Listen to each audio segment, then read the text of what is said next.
Chronic kidney disease is a significant public health issue globally, and Nigeria is no exception. It is a growing health concern in Nigeria, particularly in rural areas where awareness, healthcare facilities, and early detection are often limited. I'm Aisha, Salihu, and today we will be talking about chronic kidney disease. We'll also address common misconceptions about CKD, its symptoms, and everything you need to know. With us, we have Dr. Fatima Saad, who is a consultant family physician, Rashid Shakoni Federal University Teaching Hospital, and a member of the NMA Kidney Disease Action Committee. Thank you so much, Doctor, for joining us on the program.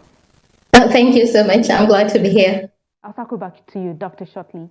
CKD affects millions of Nigerians with varying prevalence rates reported across different regions. A systematic review and meta-analysis estimated the prevalence of CKD in Nigeria to be approximately 15.4%. This translates to around 7.18 million Nigerians living with CKD. The prevalence rates vary significantly, with some studies reporting rates as high as 26% in certain populations. Now, Doctor, let me come back to you. I'd like for you to just give us a background, an explanation of what CKD really is in Nigeria and how they can be mitigated. Okay, I think from the beginning, I would like to say broadly about what chronic kidney disease is. When you talk about kidney diseases are actually different groups of disorders, heterogeneous group of disorders that affect either the function of the kidney or its structure. So it is broadly divided into acute kidney injury or acute kidney disorders, and we also have chronic kidney disease. Now, this division is based on time, that is the duration symptoms. For acute kidney injury, this is an accelerated event, which could just be, which usually occurs mostly with changes in some substances that the kidney is supposed to filter, like creatinine, and also urinary output being markers of acute kidney disease. While for chronic kidney disease, according to the Chronic Disease Improving Global Outcomes guidelines, chronic kidney disease is either damage to the kidney, which will either be structural or functional, or a decrease in the estimated glomerular filtration rate, which is what we use to estimate the function of the kidney to carry, we use it to find out if the kidneys are working well or not. So this EGFR is what we use to classify chronic kidney disease. When it is less than 90 mils per minute per 1.73 meters square, we say a person has chronic kidney disease. This has been on for a period of 3 months. So that's the definition. So now, as you rightly said, chronic kidney disease is a global problem worldwide. Up to 10% of the population, the global population, have chronic kidney disease. That translates to about 850 million people. In the United States, you have like everyone in 7, adults having chronic kidney disease. While when we come down to Africa, we have a prevalence, as high as 15.4% averagely.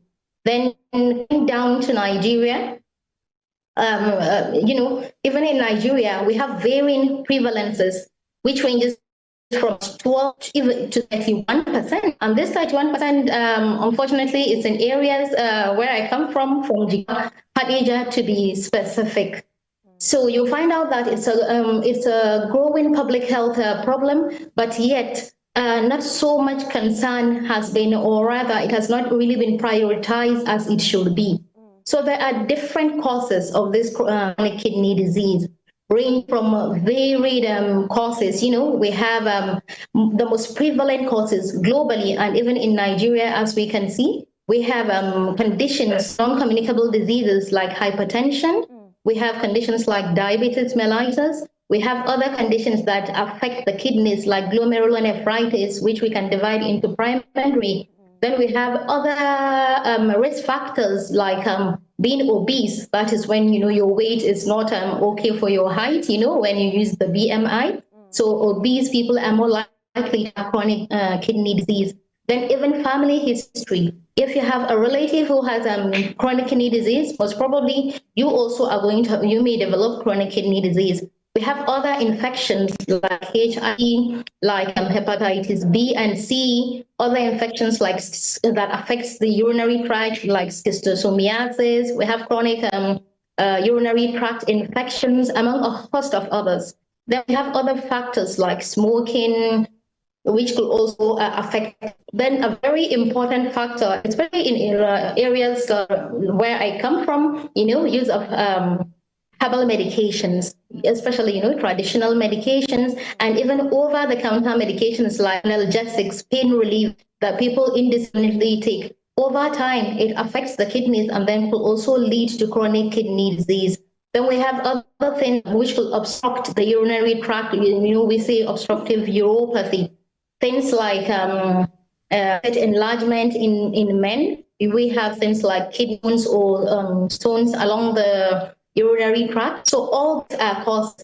And another important factor is heavy metal poisoning or toxins, presence of toxins, which will be from allied chemicals or products, all these are some of the things that could predispose to having chronic kidney disease. So it is a varied presentation is varied because as I told you, we use the GFR to classify chronic kidney disease, and it's divided about 5 stages from stage 1 to stage 5, with stage 5, being that of increasing severity. When the EGFR is less than 15 mils, I talked about it's a range from 90 to 15. So by the time you've reached which is end-stage renal disease. That respect, we can say in layman's terms to be kidney. In that respect, you need a transplant. So it's a spectrum of increasing severity, as I told you. So the clinical features varies depending on the stage. Dr. Fatima, you have stated quite elaborately the yes. definition and also the stages of presentation. You have also taken us through the several risk factors associated with kidney disease globally and also in our own country, Nigeria. I'd like to hear from you. How would you explain why CKD often progresses in undetected patients, and what early signs should people be aware of? Well, as I said, in some instances, you don't see any signs in the early stages, but you could see some signs of the underlying disease, like a person has hypertension or diabetes. But like from stage 3 upwards, some of the things you notice depend on the complication that could have occurred at that stage. Chronic kidney disease could present with anemia, that is low blood volume. So people could have fatigue, easy fatigability, breathlessness, easy tiredness. Then when you have a problem with the function of the kidney of regulating water and salt, you have body swelling. And swelling in kidney disease usually starts from the face. People have early morning facial puffiness, then along the line progress to involve the whole body. So that swelling is usually one of the symptoms and signs that people recognize. And then you have some urinary symptoms also, like, because they cannot maybe due to the impairment in function. You could have people urinating more frequently at night, maybe pain on passing urine frequency, or even passage of urine which is frothy. So this has some urinary symptoms. But as the disease progresses, because the kidney cannot filter these harmful substances that it is supposed to, like urea and other nitrogenous waste or waste products, they accumulate in the body. So a person will have some manifestations in like the gastrointestinal tract. You may have nausea, you may have vomiting, you may even have, you'll be more amenable to ulceration.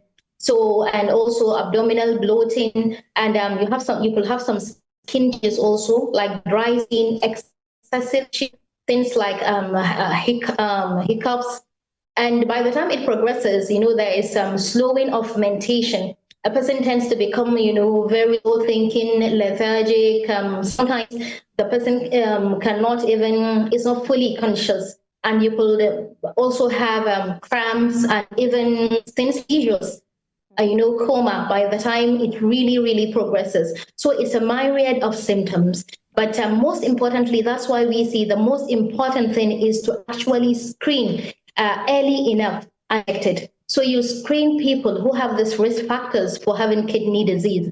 Early screening, in medicine generally, we talk about 5 different levels of prevention. We talk about primordial prevention, we talk about primary prevention, secondary, tertiary, quaternary, up to quinary prevention. When you talk about primordial prevention, let me be very fast. In primordial prevention, the risk factors aren't even there. So the aim is to prevent the emergence of these risk factors. For example, now, I told you smoking is a risk factor, being obese is a risk factor. So you try to encourage people to have healthy lifestyles, exercise so that they don't even become obese. Then you also restrict smoking, try to overcome medications. You can even implement things like sin tax on cigarettes and things like that. Provision of good infrastructure by the government, good hospitals, good road networks, educating the population, especially the girl child. By the time all this happens, these are things that are the bedrock of a healthy population. So the risk factors are not even. So you move on to primary prevention. In this respect, the risk factors are there, like hypertension, diabetes. So what you try to do is to prevent occurrence of CKD. So you use risk factors aggressively, like good BP control through medications, diabetic control through use of medications, lifestyle modifications. And very importantly, you try to educate the population. Health education is very important to create awareness because that is one major issue that our people lack. A lot of the time, they do not even believe that they have a disease condition. So you try to educate them, and even at the primary care facilities, especially at the PHCs, you also educate the health workers on how to detect and diagnose so that you screen for these risk factors so that the disease does not occur. But then you move on to secondary prevention. In this respect, you are trying to find out early detection and treatment. So in detection, you still screen out people with hypertension, with diabetes, using your and all of that. So by the time you screen, you get to catch them early when complications have not occurred, and then you treat aggressively. From primary now, that's secondary prevention rather. So when you move on to tertiary prevention, the disease is already there. You are trying to prevent complications, and it has complications occur when a person with chronic kidney disease has proteinuria and hypertension. The rate increase in severity along the continuum I told you about. So you aggressively treat hypertension and proteinuria to a level whereby it's not going to bring these complications. You do this by use of specific medications, other factors, and then you also try to refer actually, to nephrologists so that you don't keep the patient with you and deteriorates. And in prevention now, the patient has already developed. Then to prevent the complications, you want to rehabilitate. So things like provision of early dialysis and other forms of renal replacement therapy are done here.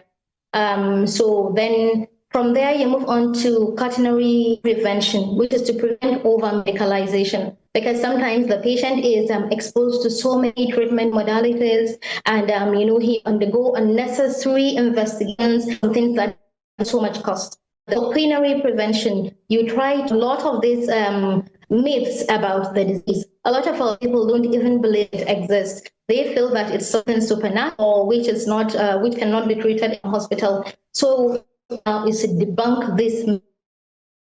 Have you make them aware, and then false information is discarded so that the patient becomes an active participant in taking charge of his own health in a kind of partnership with the health provider. Okay. So through all this means you to prevent kidney disease from its inception, when not even you try to prevent the risk factors and also educating the population so that you have healthier kidney health for the whole population. Doctor, can you hear me? I appreciate the fact that you have taken us through the stages of the prevention techniques, but then let us bring it down to our country, Nigeria, especially in the north now. Earlier, you said, Yes. in Jigawa State, especially in regions like Hadija, the prevalence of CKD has been rising due to factors that you have clearly stated, such as inadequate access to healthcare, lack of awareness, consumption of over-the-counter medication, and also lack of availability of screening facilities. I'd like to hear from you. How does the prevalence of CKD in Hadija compare to other regions in Nigeria? CKD prevalence in Hadija is very high. Some studies have been carried out both in communities and also hospital-based studies. And that is where we had like studies by Sanusi and colleagues. That was about 4 years ago. We had a prevalence up to 31%, which is actually the highest in Nigeria. I told you the range in Nigeria compares from 12, we have 12 to 31%, and Hadija happens to be the highest. And even in hospital-based studies, the prevalence is still high. We have like Ibrahim et al. who conducted a retrospective study whereby we had up to 14.7%. But the highest we have had from a population-based study is 31%. So a lot of has been proposed to, why is CKD overwhelmingly, the prevalence high in Hadija. Hadija is an agrarian community, along the riverbanks of the Hadija Yobe River. And, there are wetlands around that area, even though the valley stretches from areas of Jigawa up to Yobe. So there are a lot of human activities, and a lot of like farming, fishing, and these activities with also, since it's downstream, so there are a lot of pollutants upstream.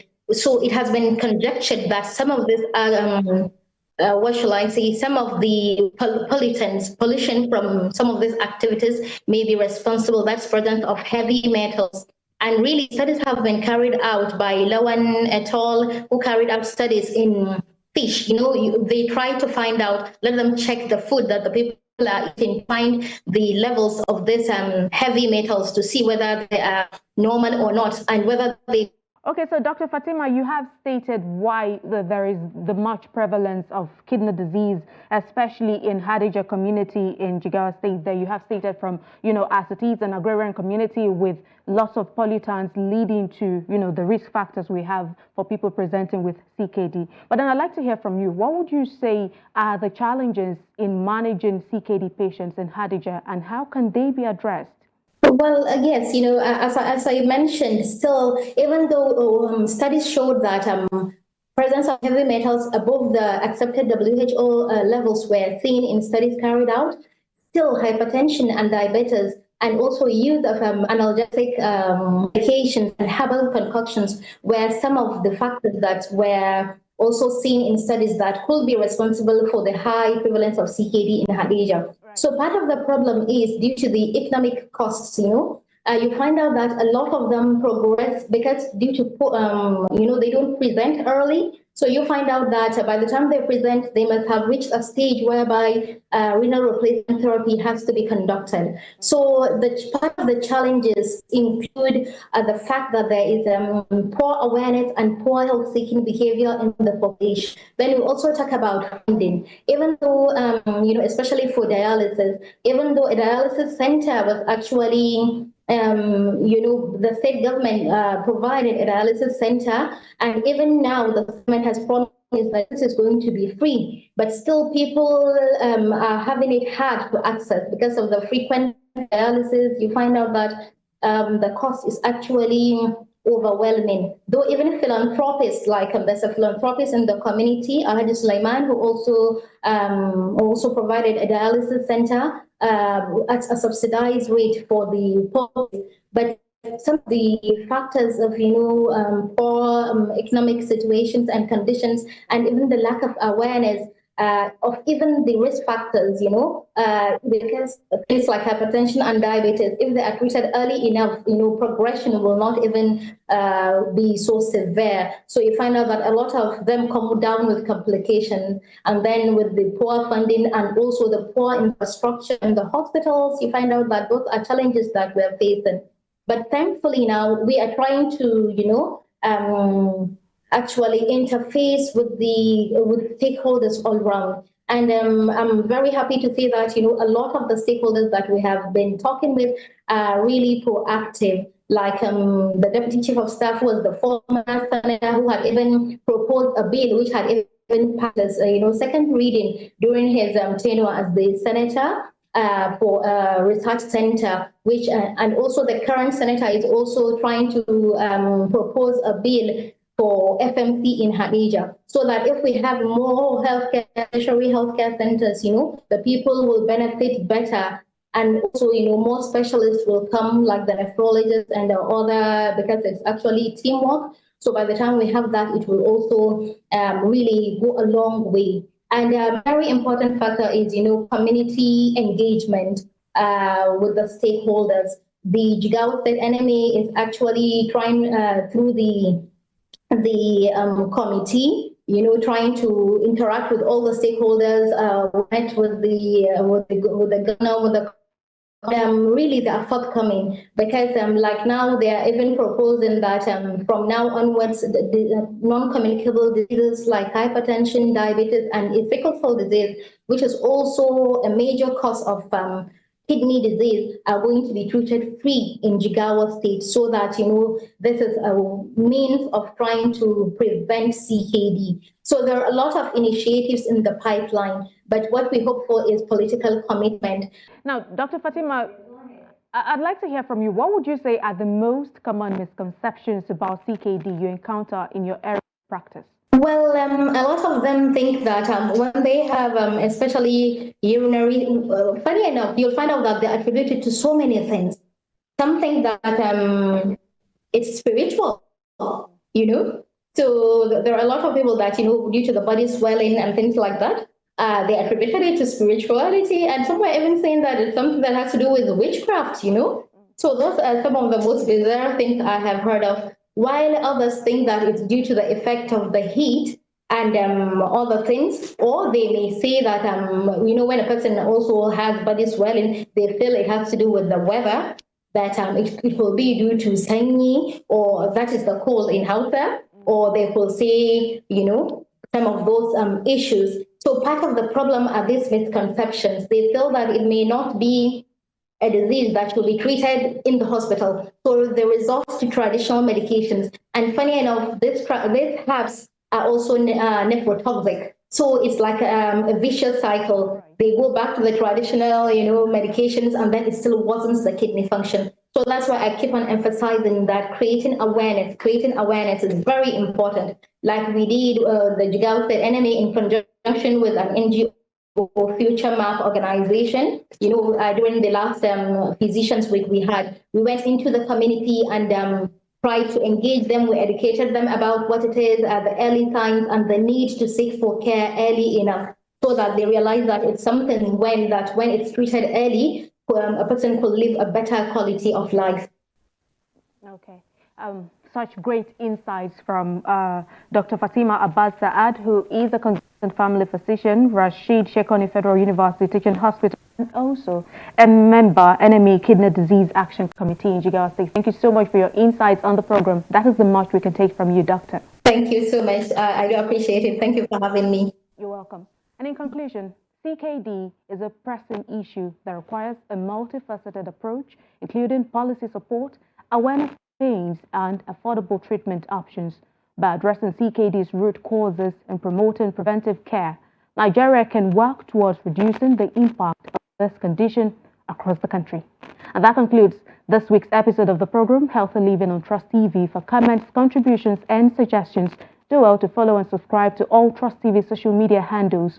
Download the Trust TV app on iOS and Android devices across their respective stores and get live updates on the YouTube live stream and the website. I am Aisha, Salihu. Thank you so much for your time. We will be leaving you with some facts you need to know on CKD.